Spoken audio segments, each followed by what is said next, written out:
Herm Edwards joins us right now on the telephone line. Herm, what kind of luxury is it? Everyone knows Marvin Lewis and what he was able to do as the head coach with Cincinnati. I think people forget how great of a coordinator he was. Baltimore Ravens, they win the Super Bowl. We don't have to talk about too much of that because I'm a Giants fan, but they beat the Giants in what was historically maybe the best defense the NFL has ever seen. He's now co-defensive coordinator with one of my guys, a New York Giant as well, and Antonio Pierce. But you got these NFL guys on the staff. You're able to slot them right in. What's it like for you knowing, you know what, we're not going to skip a beat on that side? Well, I think it's important when obviously you hire a coaching staff to understand that there's always going to be some movement, and that's just college football. And with that being said, I mean, Marvin came on last year, was a consultant, kind of sat around, helped coaches, helped me, obviously, with another pair of eyes. And then when this took place, where Tony had a chance to go closer to where his mom resides in New York and his wife's mom in Florida, Marvin walked in my office and said, "I got your back." And I went, "Okay, great." And so with that being said, Marvin and Antonio Pierce are co-coordinators, and we move on.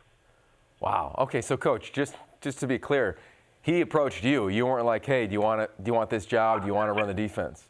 Before I could even get it out of my mouth, he said, "I got you." And I said, "Okay." You know, Marvin and myself, we go back 30 years, 30-plus years. I mean, when Marvin first started coaching when he was at the University of Pitt, and I was a scout my first year with Kansas City Chiefs, I visited them to work out a couple players, and that's when I first met Marvin. And then the previous year after that, he actually came to Kansas City and did an internship. So we've been friends for a long time. It was great to get him involved with our football program last year, paid big dividends for coaches especially, and myself, and then just happened to say, "Coach, I got you." So we'll see. We'll go from there. Coach, you used the term co-defensive coordinator. I mentioned Antonio Pierce, who's done a remarkable job on your staff in terms of the recruiting as well. What does that mean in terms of the defensive coordinator title on game day? Well, then, we'll decide what to do game day. I mean, the first thing we have to do is structure how we're going to practice and how we meet and all those things. I mean, we've got a young secondary coach now that we just brought into the mix. We're looking for a defensive line coach. We're going to do some interviewing here the next couple of days. And then from there, guys, as you know, we start spring ball here at the end of the month.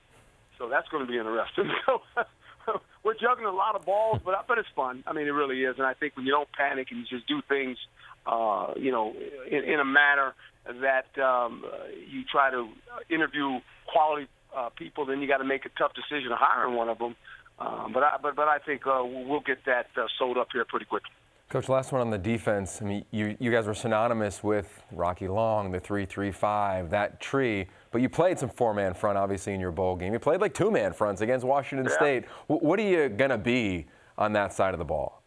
Well, first of all, I'm not going to tell anybody. Why should I say that, right? I know because every coach in the Pac-12 is listening to this. I'm just kidding. But here again, I think we're going to vacillate and do some things that really highlight our players. And at the end, regardless of what you are, it's always about the players. I mean, what are you going to be eventually? The players will dictate what we do. Now, we're pretty versatile because like you mentioned, we've been in a lot of different fronts. I think that's helped these players, and we'll just decide on that going forward. Okay, so I want to ask you about a guy on the other side of the ball now. We talked to you in December, and everybody wasn't at least saying that they had signed with you. We had to wait to watch some All-Star games, but L.V. Bunkley-Shelton at wide receiver, Coach, to me, he's one of the most complete guys in the country. What drew you to him? How do you think he'll impact your team when he gets there? Well, really a quality player, and the moments in games are never too big for him. He has been with us for quite some time. We knew that we were going to get him. It was just a matter of when he wanted to announce it. But when you think about, if you look at the receiving core we're bringing in, it's pretty impressive with the talent. I mean, you mentioned him. Don't forget Badger. He's another one that we're bringing in as well. So, along with the guys we signed earlier. So we're excited. I think Zach Hill, our new offensive coordinator, is excited.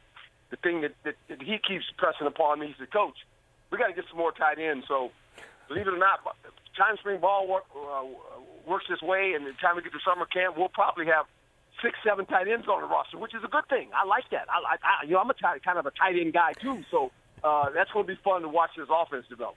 With some of these pieces, Herm, on the offensive side, in terms of some of these weapons that you're bringing in, what are the conversations with Jaden like, knowing that he's going to have some pretty special toys on the football field with him? Well, it's really the offense is built around Jaden. And I told him he earned my trust last year with his ability not to give the ball to the opponent. He only turns it over twice. I'm knocking on wood with that. One was a Hail Mary pass. But I think he has shown everyone that he is very, very careful with the ball. Not saying he's not a guy that will take some chances, but I think he's well aware the only way the opponent should get the ball is if you kick it to him. That's important. But I think the most significant signs that we had are the fact that we went out and got 2 senior offensive linemen. That was important. And, as you continue to build a program, especially offensively, you understand the importance of offensive linemen. We were very young last year. We will continue to be young. We only have 9 seniors on our football team. But to go out and get 2 graduate guys that have played a lot of football, that's going to help our offensive line. Yeah, it's going to be huge. Can't wait to see them compete, and can't wait to see the guys compete in the backfield. And another guy who announced it late, Daniel Nagata. I believe he's mid-year, along with Chip Trainum, Diamante Trainum from Ohio. How have these 2 guys acclimated to college life? Oh, they've been great. They're in the weight room. We lift. We were off today, but they're in there 4 days a week. And you're 2 different styles of backs. I mean, Daniel reminds me a lot, if you watch him, and I think fans will say this too, of Eno, his ability to make people miss. And then, as you mentioned, Chip, now he's a whole different guy. No fair dodging, right? I mean, he's a strong young man, very powerful. It's going to be fun to watch these guys compete and play in our backfield.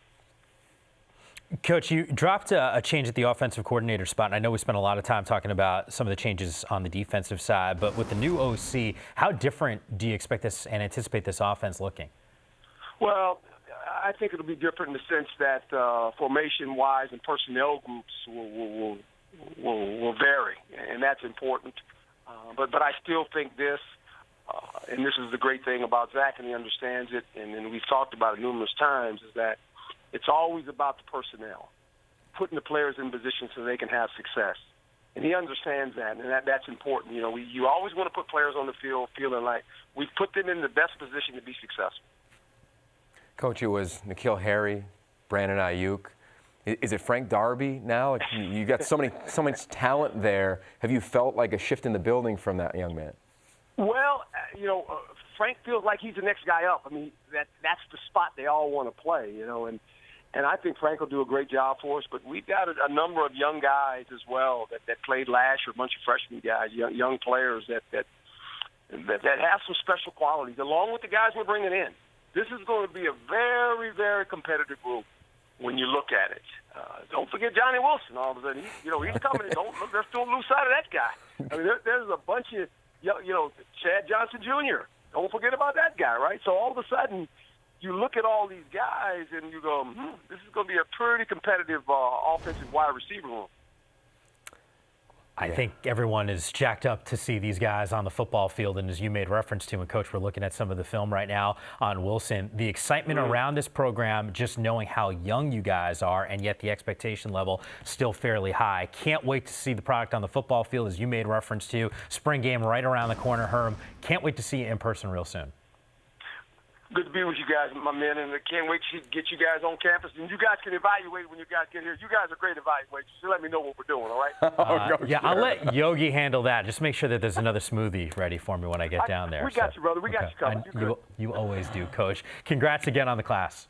All right, thanks, guys.